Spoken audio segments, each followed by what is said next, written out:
think we have to first start with the very obvious things like clean up the diet, get the hormones straight, get the thyroid straight.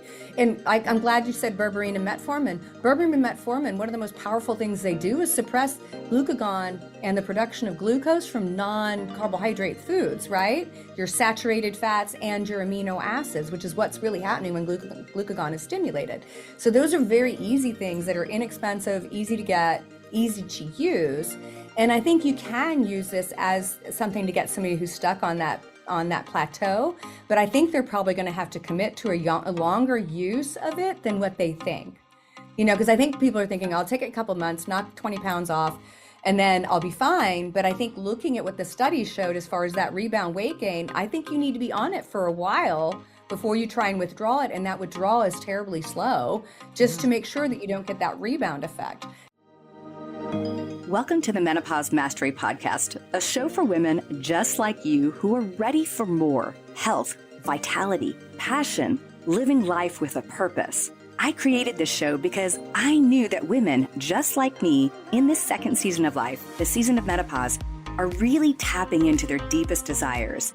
And we're ready to harness our physical and mental health and explore what our true passions are and peel back the layers to uncover exactly what we want out of life. I'm your host, Betty Murray, part geek, part magician, and your new medical bestie with a dash of sass.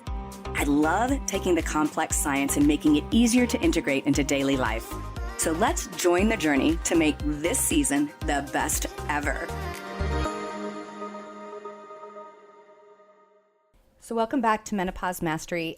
Today, I actually have a recording of a conversation that I had with Dr. Amie Hornaman. Dr. Amie, has been a guest on my show, and she and I are just, advocates for women's health, and we think so much alike, and she and I just love having a conversation. And this is a recording of a conversation that she wanted me to have with her audience. So I asked her, could I possibly let you guys hear it? Because it was originally for her podcast called The Thyroid Fixer.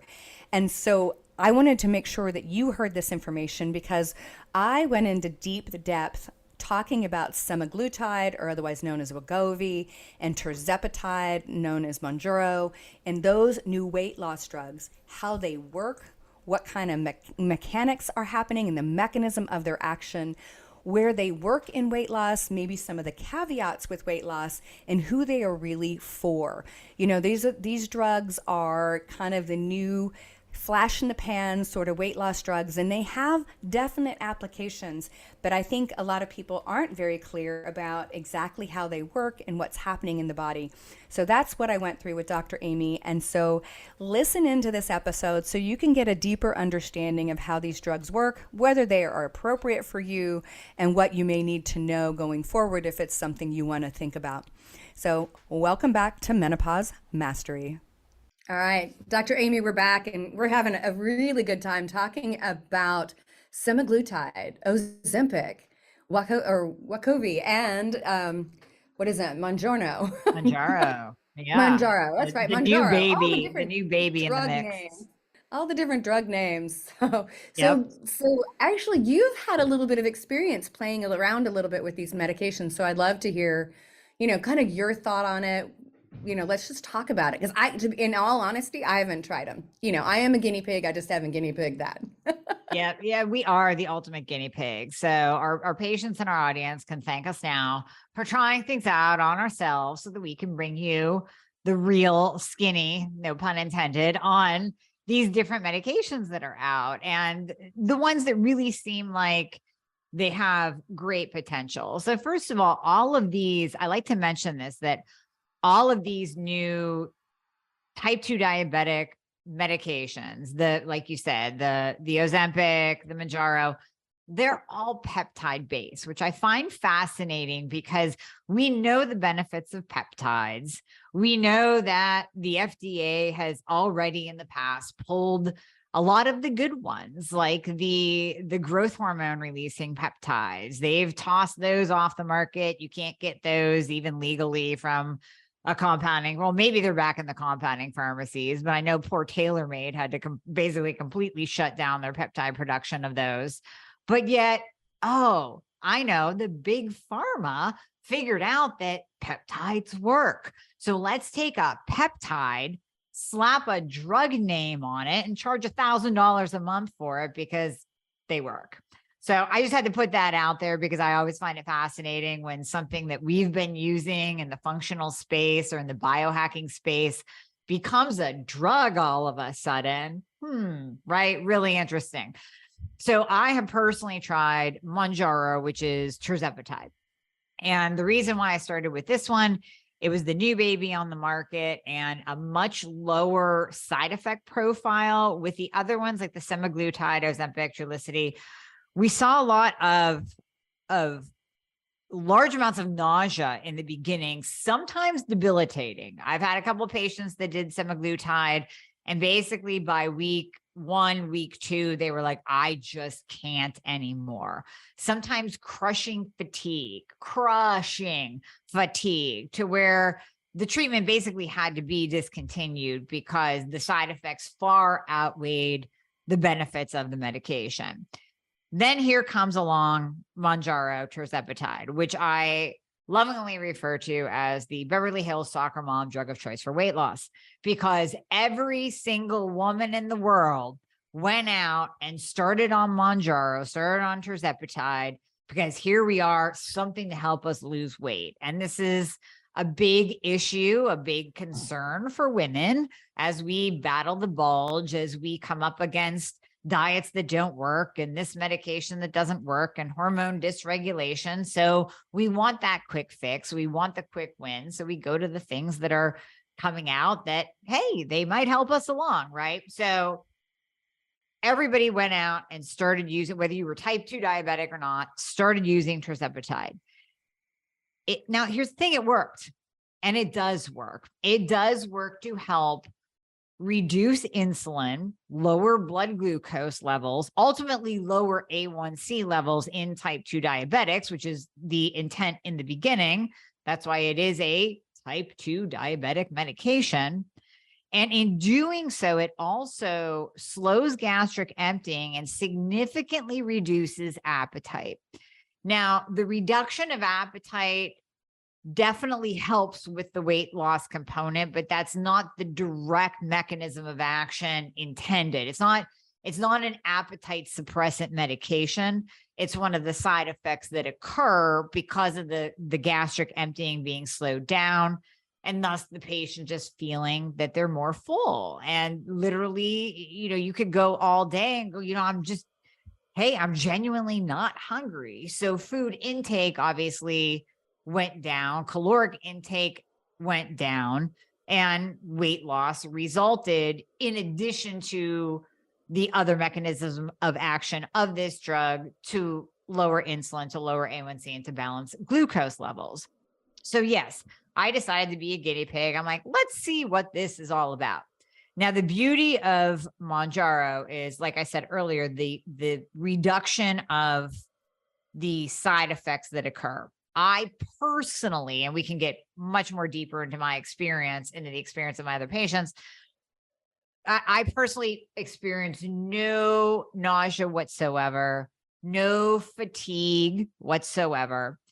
The appetite reduction was crazy the first couple of weeks, to the point where I was like, this is almost uncomfortable because I almost feel like I'm malnourished. I needed to force food, to force protein, and we can get into all these little biohacks that people can do if they decide to take it. But yes, in a nutshell, I dropped weight and again, I got to a point where I'm like, time out. This is too low. This is way too much weight loss in a short amount of time. So in about a 2-month span, I dropped about 10 to 15 pounds, almost to my competition weight. And that to me was a little bit too low. So that's my kind of overview of Mounjaro tirzepatide, my overview of my experience. And then we can go down different rabbit holes that we choose to go down. Right. Yeah, it's really interesting. I always kind of look at it and go, if it sounds too good to be true, it might be. But everybody and anybody is very interested in these. But I think it's interesting because Mounjaro has a slightly different mechanism than what at least I see being prescribed a lot here in Dallas, and what I hear people talking about online, which is the semaglutide and Ozempic. So, and like I said, I haven't had personal experience with it. I was curious, as somebody who has a history of digestive disorders, I'm like, I don't know if I want to take something that in the studies, 40% of people claim to have problems with diarrhea. That's Mhm. huge. I mean, as a side effect, it's like, oh, I don't know if I want to do anything that might bring that kind of symptom back. Right. Right. It's really interesting. But I think there's a couple things about these drugs that are very interesting. So, if we look at semaglutide, which is a GLP-1 agonist, so it's a glucagon-like peptide one, Mhm. and then Mounjaro is a GIP, so it's a glucose-dependent insulinotropic polypeptide. So they come from our gut, but they're different. So I think the first and most important thing is this is a game changer for Western medicine because Mhm. up until this point, it was pretty much if you're overweight, it's an insulin resistance problem. And if you're diabetic, it's an insulin resistance problem that then becomes an insulin dependent problem. And that's the whole kit and caboodle. Well, if that was the case, these drugs wouldn't work for weight loss because their major, major, major mechanism is really on the release of glucagon from the liver.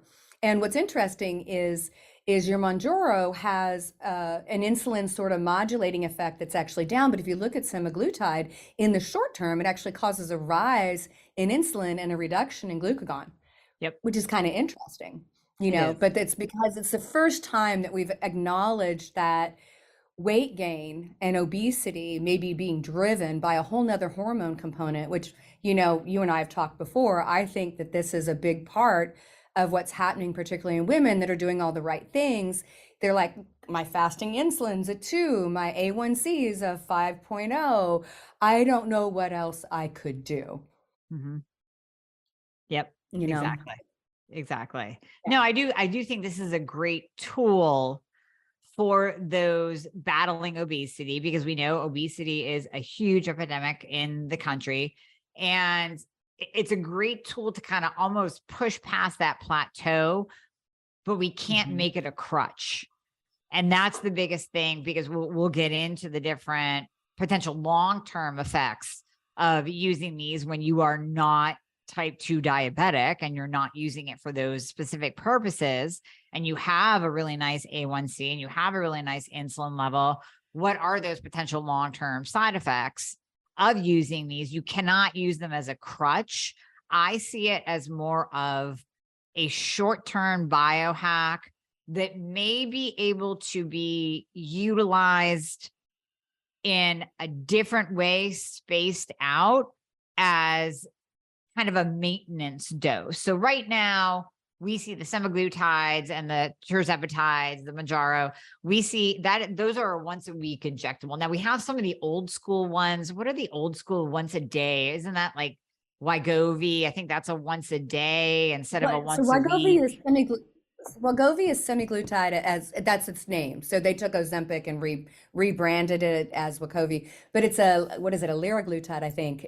There's an older one that actually was approved by the FDA for weight loss and then basically is no longer being used. And that's actually the one, if you've seen kind of the stuff on the internet, it had a loose association, correlation, not causation, with an increase, at least in thyroid cancer. That seemed to be this correlation between people taking that drug and an increase relative to the population or what would be expected in the wild.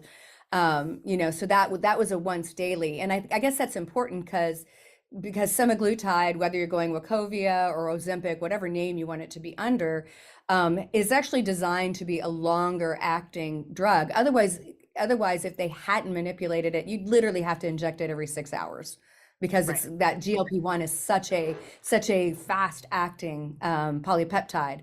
So the older versions that were approved, yes, they had some loose association with thyroid cancer, but to be honest, we haven't had these out that long to really see what their long-term effects on those things are, you know. No. No, we haven't. I mean, definitely dosing it once a week is going to reduce the side effects as opposed to doing something once a day. And I think that we can start to manipulate the dosing again, for biohacking to obtain the other benefits, like we talked about off air, the liver protection, renal protection, the brain protection. There's a laundry list of benefits to GLP-1 agonists.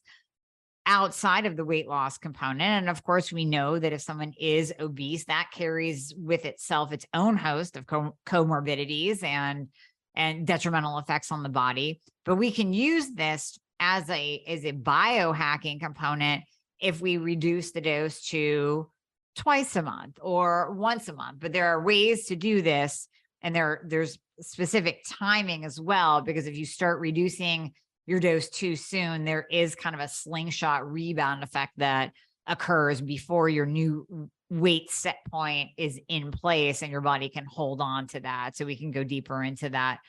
But definitely it's an interesting drug, but I can see there's a dark side and a positive side to it. There's the dark side of the side effects using it long term when you're not really supposed to be using it because you're not a type 2 diabetic. And then, there's the plus side of this can be a potential anti-aging biohacking medication if used properly. Right, right. And I think, a lot of, if you titrate it slowly, because I believe the Wegovy studies, which are where they took Ozempic for weight loss, and that's basically the rebranding of it, they found that the most effective dose is up to about 2.4 milligrams once a week. But, some people are starting at, really, really tiny levels, and then slowly working up 200, 400 micrograms, and then slowly working up. And I think the slower you work up, and then also on the other side, long after you've achieved that sort of set point weight that you want to be at, if you titrate slowly down, that maybe you would see less of that effect, less of that sort of rebound weight gain that you see from the studies. Mm-hmm. Definitely. So with the reduction of appetite that occurs, obviously, if you stop and start suddenly, which I did, so I'll give my personal experience. So I did once a week for 2 weeks, and then I had something come up that I had to stop. So I stopped for 2 weeks. The rebound hunger was like nothing I've ever experienced. It was insatiable hunger that came back on. So of course the concern is, am I going to gain the weight back if this is truly reducing my appetite? Am I going to gain the weight back when I stop it? Well, if you stop it too soon, the answer is definitely yes, because you will actually overeat. And I mean, when I say insatiable, listen, you and I have pretty good control over our nutrition and what we put in our mouth. This was almost like a lack of control. So I restarted it then. And I did that pretty consistently, the once a week dosing, for about 2 months. And that's kind of where I guide my patients. I say, at least do it depending on how much weight you have to lose, the plateau that you're hitting. Let's say that you have 50 pounds to lose, you drop 20, and damn it, you are just stuck right there. Okay, then let's recreate a new weight set point. And let's use this for maybe 2, maybe 3 months every single week. And then once you see your weight start to go down, and by the way, the appetite reduction effect will diminish over time. So while it's very, very strong in the beginning to where you feel like I can't fit another morsel of food in my mouth, that will diminish over time. So you will be able to get into a more normal feeding pattern that you're used to without the overeating aspect of it. So hold that dose for a couple of months, reduce your weight and get to a new set point and hold there. And allow yourself to get into better eating habits. And that's the other benefit that we're seeing. Those people that have carbohydrate and sugar cravings, they are true sugar addicts. And we're really working at changing what they're putting into their bodies, really changing up their nutrition, changing their macronutrients. This almost gives them the power to do that. So we're kind of doing two things at once. We're changing how you're eating and we're resetting your new weight set point. Once you get there, then you can start experimenting. I tell people go once every 10 days and then maybe stretch it to 14 days. And when you do that, you start to go, okay, that huge hunger, that insatiable hunger isn't coming back. I think I'm okay. Then maybe you can stretch it to once every 3 weeks and then once a month. And then in doing so, you're always checking your weight and seeing, am I staying at that new weight set point that is healthy for me? We're not talking about dropping underweight and being anorexic or being, somewhere where I was absolutely too low body weight for my for my frame, get to that new healthy weight set point, and then you can start with the maintenance dose and the biohacking, because now you have retrained your body to like new and different foods, healthier foods. You've balanced your own blood sugar and insulin. You're not eating garbage where you're spiking your blood sugar up and down, and your body almost adapts to that new set point. I mean, you might fluctuate a little bit here and there, but you're not going to all of a sudden gain 30 or 40 pounds unless you truly go off the rails and just throw caution to the wind and go back to the ways that you were eating previously. The issues that we're seeing with the Beverly Hills soccer moms are they were pretty much eating anything and everything, and they were using this medication as an excuse to eat the pizza and the brownies and drink the bottles of wine every single day. And that's not the intended use. I guarantee you when they stop, their weight is coming back and then some. Yeah, yeah, I think you're right, because it's not it's not a panacea, and if you're not using it as a sort of crutch for those other healthy habits. I mean, even their own studies 2000 over 2000 patients in these approval studies showed that after 2 years, if they stayed on the meds, they were good, but as soon as they started coming off the medications, and again, they weren't tracking what they were doing and, what their protein composition and their food composition and all these other things. So the weight gain was pretty substantial. It's like 2/3, right? 2/3 of the weight gain was back within a year.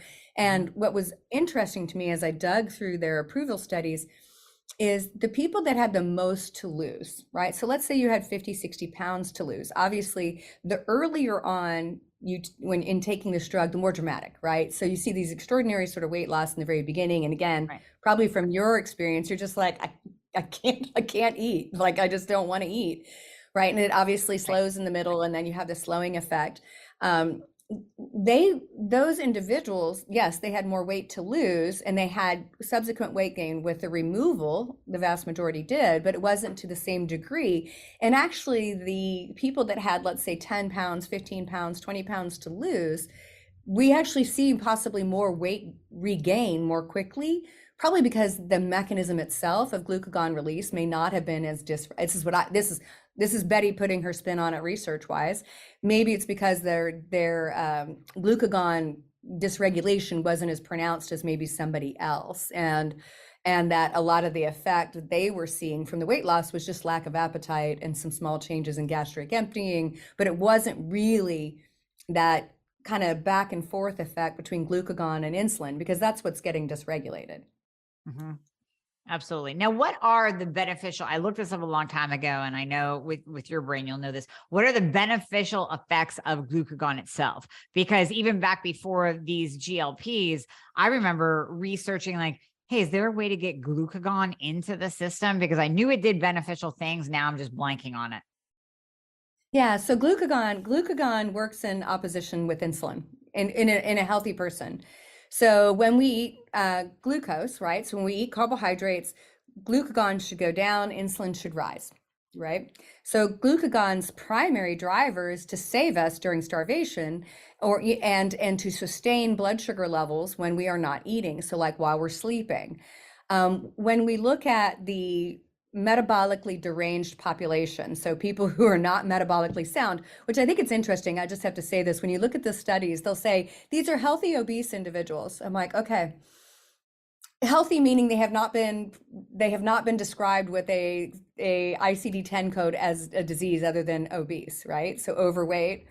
So they don't have diabetes, they're not hypertensive, but overweight is a symptom of a metabolic derangement. So you can't be obese and truly healthy. That's just a reality. There's something wrong. Now, are you diseased? No, but there is some metabolic derangement. That's just the reality of it, right? But these individuals are completely healthy.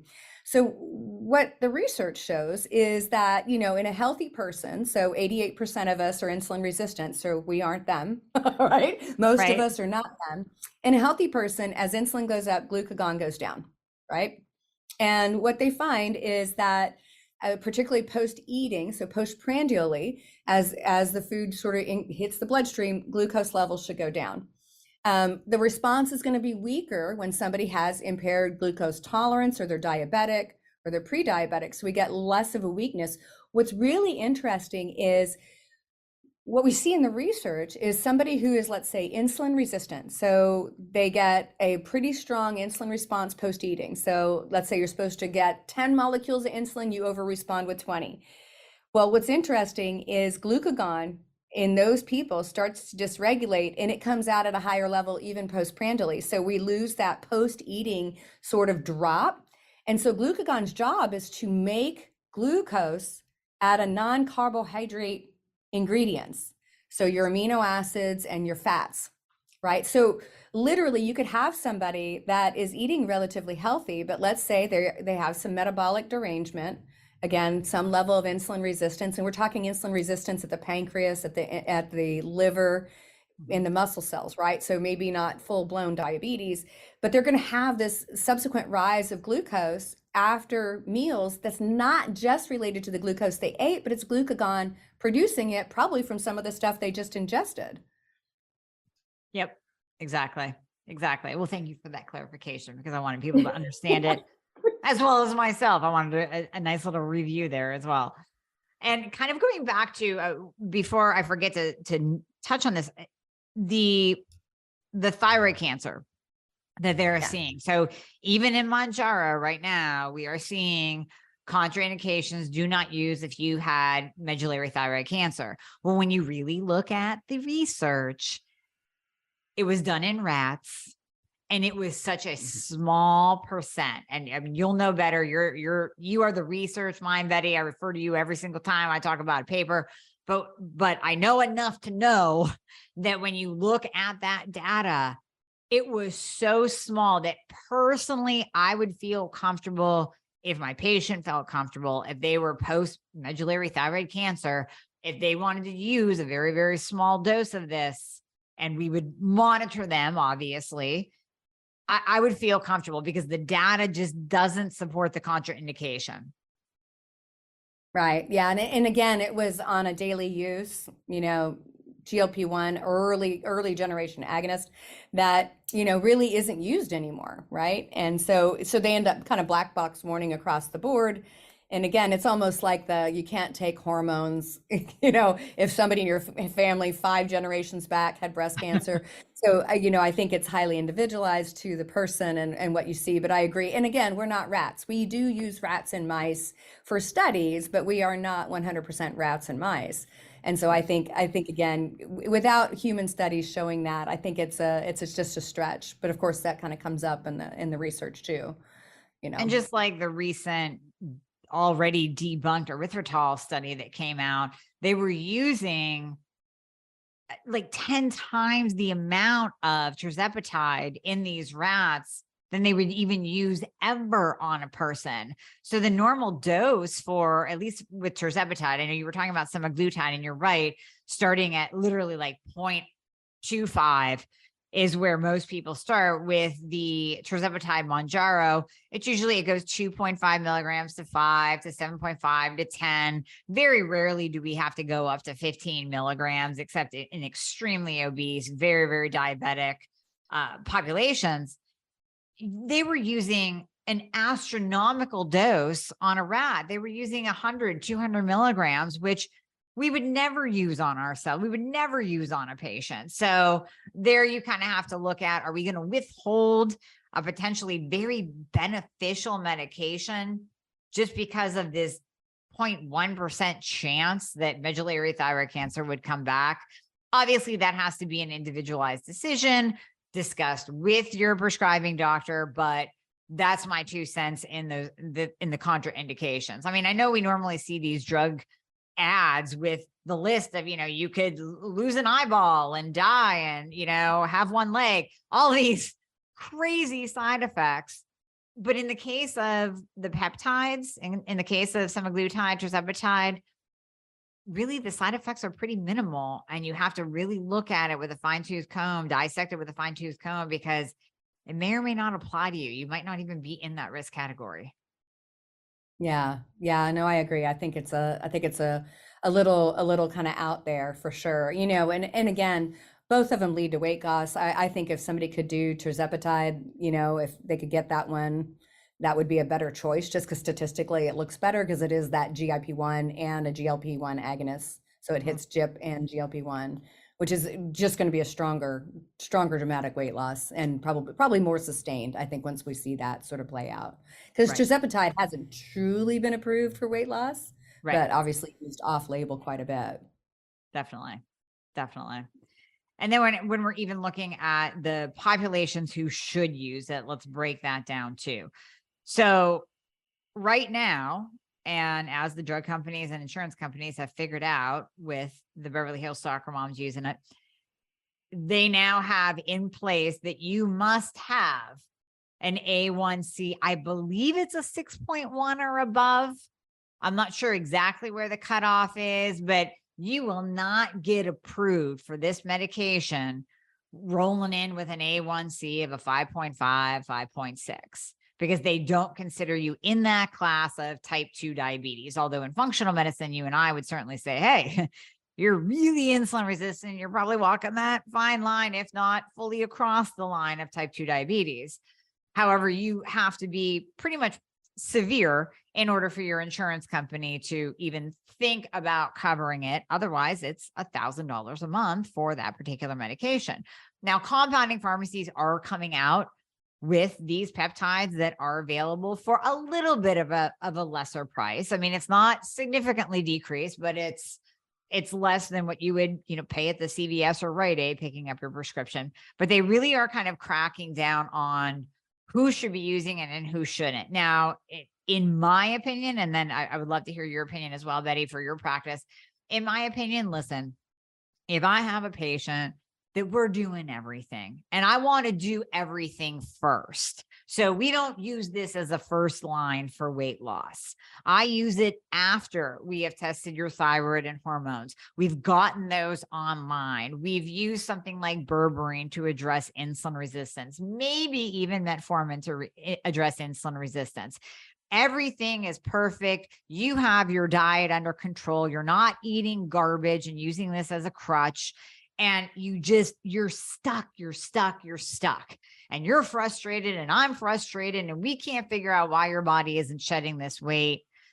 Then I will implement it as that push. Let's push you past that plateau. Let's at least get your body jolted into some weight loss to release the fat stores and get you to your new set point. But you're not going to be using this forever. You're not going to use this as a crutch for weight loss. You're not going to use this and then go out and eat like garbage just because your appetite's down and you feel, well, yeah, I can eat that brownie and that pizza. Not a problem. I only use it in those select populations that need that extra push, but only after we have done everything. Yeah, I mean, we look at it a little bit, I think I would say a little bit more conservatively. And again, I think it's because of where I am. There's basically doctors opening up a doc in the box on the corner, selling it for thousands of dollars a month because they know anybody will pay anything for it because it's the latest, kind of weight loss crack on the market.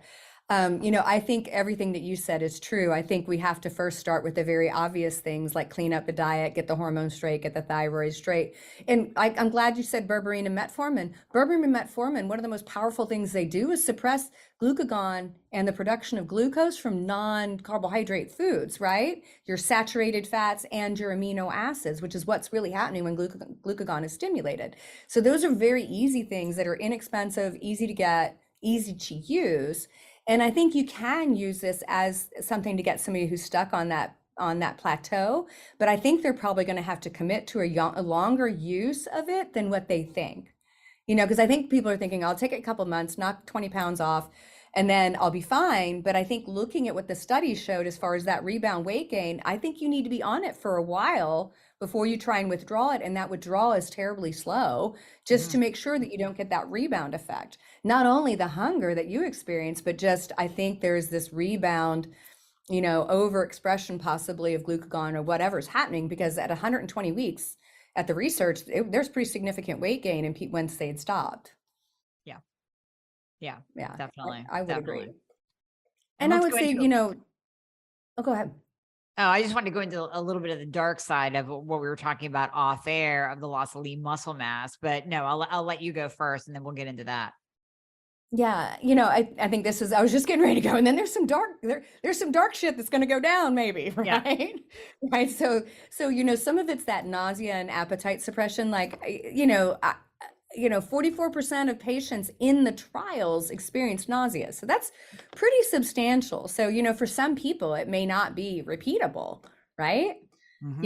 And vomiting, it's 25% experienced vomiting, right? So and then in the tirzepatide, it was about 12, right? So tirzepatide across the board is just less symptomatic, right?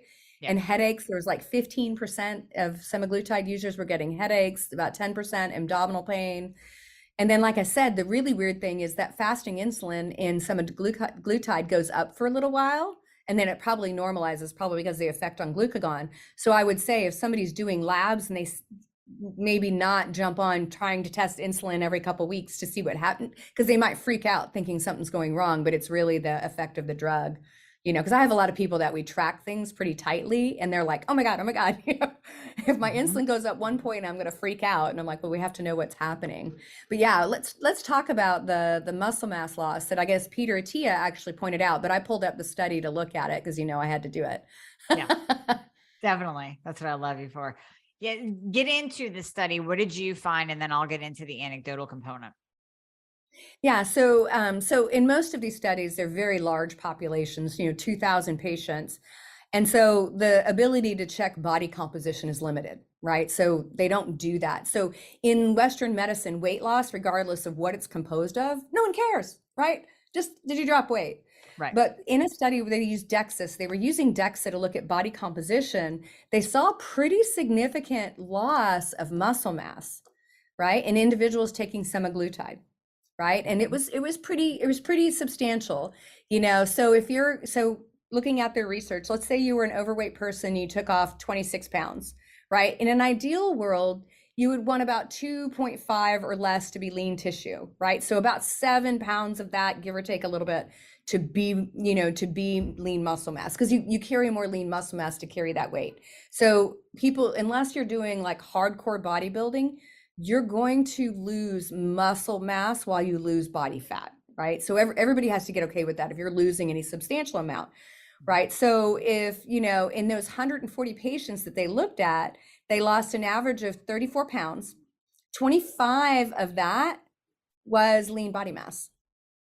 Wow. So that's That's a lot. substantial, man. That's Because you substantial. look at somebody like my age, somebody in their 50s, or if they're knocking on late 50s door, it's almost insurmountable to put that back on statistically without extraordinary effort, because muscle protein synthesis is so dysregulated as we get older.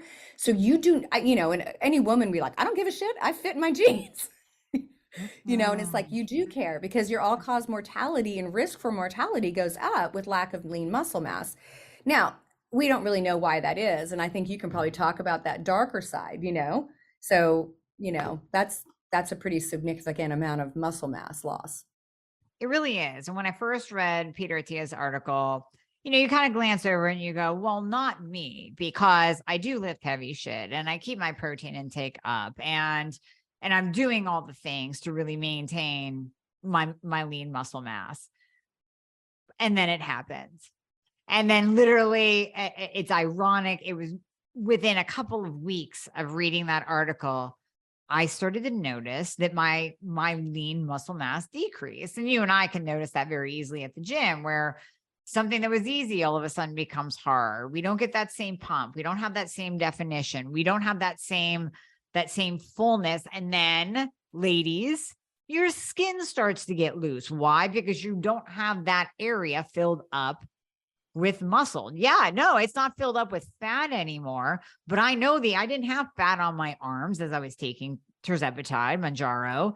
And then all of a sudden, I have this loose, flabby skin on my arms because the muscle mass decreased that was once filling out that area. That's what freaked me out. And then I was like, okay, that's it. I mean, I already started spacing it out because of the drop in body weight. Once I spaced it out, I managed to come back up to a better body weight. I would say I lost 10, put on like 5, and that was fine. I could hang out right around there. But to see the loss of muscle mass that I work my ass off for, literally and figuratively, and not, I really don't want to work my ass off. I want to keep it on. That freaked me out. And I was like, you know what? There really is something to this. So as you are, and Benny and I have talked about this in another podcast regarding protein, as you age, just like you said, Betty, the effects of losing muscle, that sarcopenia that occurs with age, has, again, with it, a host of detrimental effects on the body that one could even argue, which is worse? Is it better? Do I want you to be obese and have metabolic syndrome and type 2 diabetes and heart disease? No. But at the same time, I also don't want you to have osteoporosis and broken bones and a lower metabolism because you don't have that lean muscle mass protecting you and everything else that goes along with sarcopenia. So it's kind of like we're doing this juggling act of, we need to find a happy medium here, because we can't be doing something extreme to just bring on a whole new set of detrimental effects and symptoms and issues that our body now has to deal with as we age. Yeah, yeah, because the last thing anybody wants to be is a fat, skinny person. You know, if it is, if even if you look at it and you go, okay, even if it was just for aesthetics, I just want to like what I look like in the mirror. Like you said, muscle is your metabolic girdle, right? It's your metabolic kind of spank stuff. If I Yep. lose a bunch of muscle mass, everything gets saggy. So if you don't like your abdomen, the last thing you want is saggy skin on your abdomen, despite the, you know, despite the fact that you're wearing a size 4, right? Like, or whatever that is. And Yep. so, you know, I think it's really important to look at that possibility. Now, what I think, you know, here's the thing is, again, these studies are done in populations that aren't aware in many cases of diet composition, that aren't aware of changes in their body over time and what happens. And so, you know, they go back to eating the standard American diet. If they ever left it, they probably kept the standard American diet, but ate a lot less of it while they were on the drug. You know, one of the things with nausea and vomiting, most of the time, and it seems to be true, particularly with these drugs, is protein doesn't sound that good, right? Did you find that? Or did you find that you had to kind of fight, like, I need to choke down the chicken breast or the fish? Yes. Yes, yes, and yes, 100%. Yeah, the Ritz crackers looked a lot better than a chicken breast. Yeah, So, yeah. yeah. Yeah, so maybe like you said, the protein intake that was probably subpar and inadequate in many cases as a percentage of calories, right? As a percentage of food intake that may not have been adequate to begin with, or even Mhm. if it was, now has dramatically dropped. And they're not weight training. They're definitely a lot lifting heavy, because women who weight train, you know, they're like, I'm doing weight training. I'm like, if it's just arms and upper back and shoulders, you are not weight training, Right. right? Right. Not just the hand weights at home. Like, that's not, you're not doing anything. Those are vanity muscles, right? Right. So they're not doing that. So maybe some of it is a side effect of all these other diet and lifestyle pieces that we're not seeing, but I think it's important to pay attention to.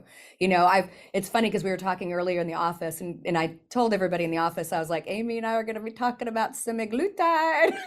Uh-huh. And everybody goes, I cannot believe you have not guinea pigged yet to do it. I was like, I know, I probably will. It's just, you know, I just hadn't, because I just wanted to see. I put on muscle very, very easily because I have the muscle power gene. I was Mhm. born to lift heavy things and sprint.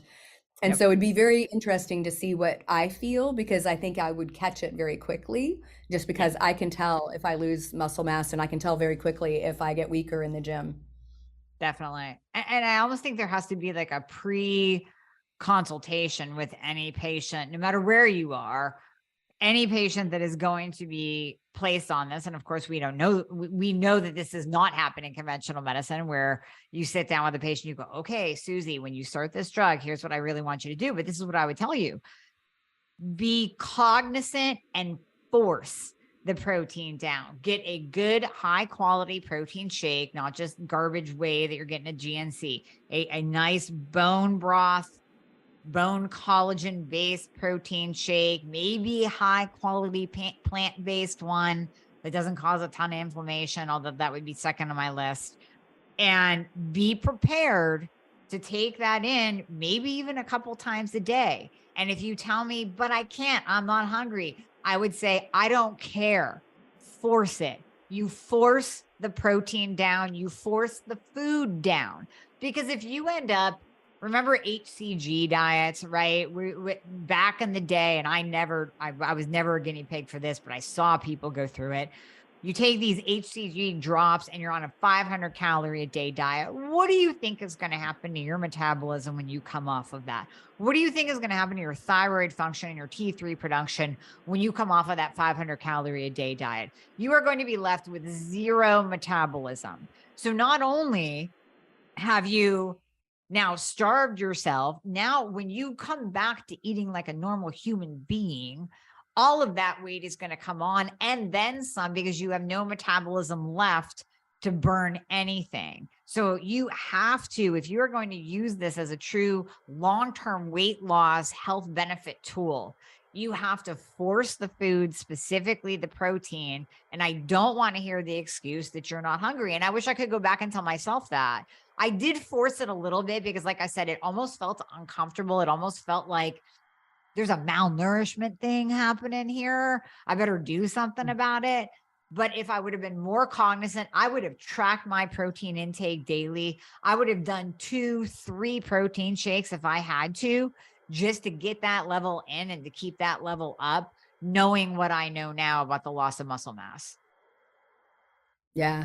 Yeah. I mean, that's such an important part of this whole process and this whole, new landscape of medications and how they may work. I mean, I think, like you and I talked in the very beginning, I think people that have been struggling for years, and especially if they have considerable, I don't think this is the 10-pound weight loss. I don't think this is a panacea for somebody that wants to get ready to go to the beach in June, right? Like that's not what this is for, because chances are, looking at the research, you're going to rebound and have more weight on you at the end of the year than what you did before you started, right? That's just what it looks like, because it's not really the mechanism of what's really going on and what's wrong.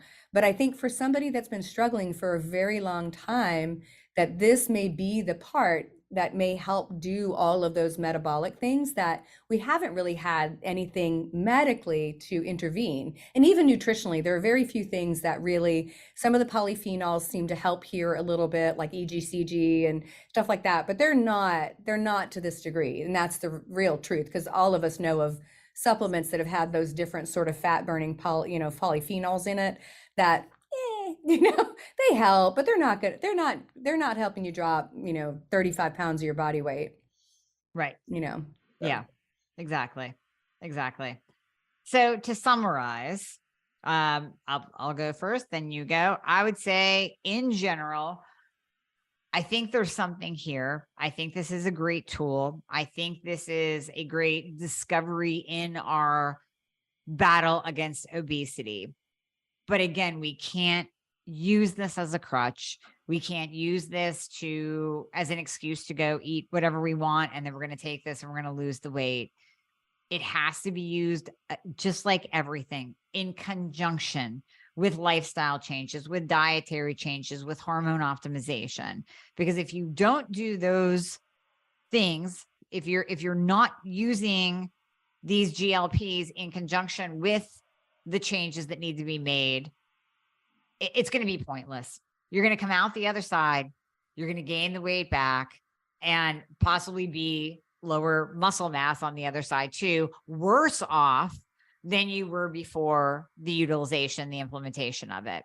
So that's my 2 cents. I think there's a piece here. I think it's great. I think we can use it in certain circumstances, but this cannot become an abused medication like phentermine, like fen-phen, all of that, because although it's not going to blow your heart up like those did, it still is going to leave us with some detrimental effects that can be health threatening.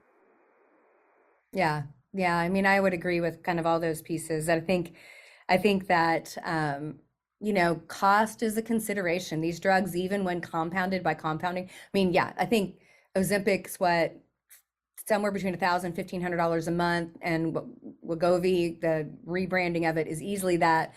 Tirzepatide, I don't know, but I would assume it's probably even more expensive in most cases, if somebody's not a diabetic. And so, even if you're getting it compounded and maybe it's $500 a month, $400 a month, or whatever it might be, you're going to sign on for that for several months, for probably a good 3 to 6 months at least, at a minimum, and possibly longer. If you have more to lose, I'd say plan mentally that it might be a year. Otherwise, again, I think that rebound effect is pretty substantial. And then I look at it and I go, okay, those symptoms are pretty significant, right? The negative side effects. And if for somebody they have those, there are other things like berberine, like metformin, that we can give that can help, particularly with GLP-1 kind of activity, the things of glucagon, because now we know, and we have bona fide proof, thank you pharma for paying for the studies, that it's not just about insulin, right? That your weight gain may have something to do with insulin, but it's not the direct effect of insulin.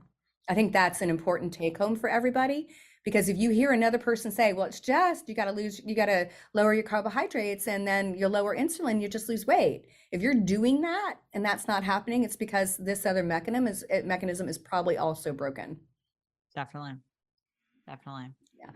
I love these conversations. We get to dive I do so too. deep and give people such great information. So thank you, Betty. I greatly appreciate it.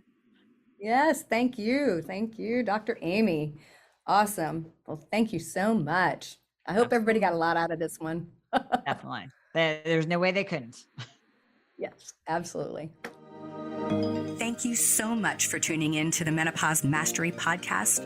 You are why I'm here, and I am so very grateful. Hit subscribe so you don't miss any wisdom on creating the most exceptional life on our terms. If this episode has helped you in any way, please share it with a friend to spread the love, and together we rise. You can follow me on social media at Betty Murray, PhD, and you can reach me online at bettymurray.com.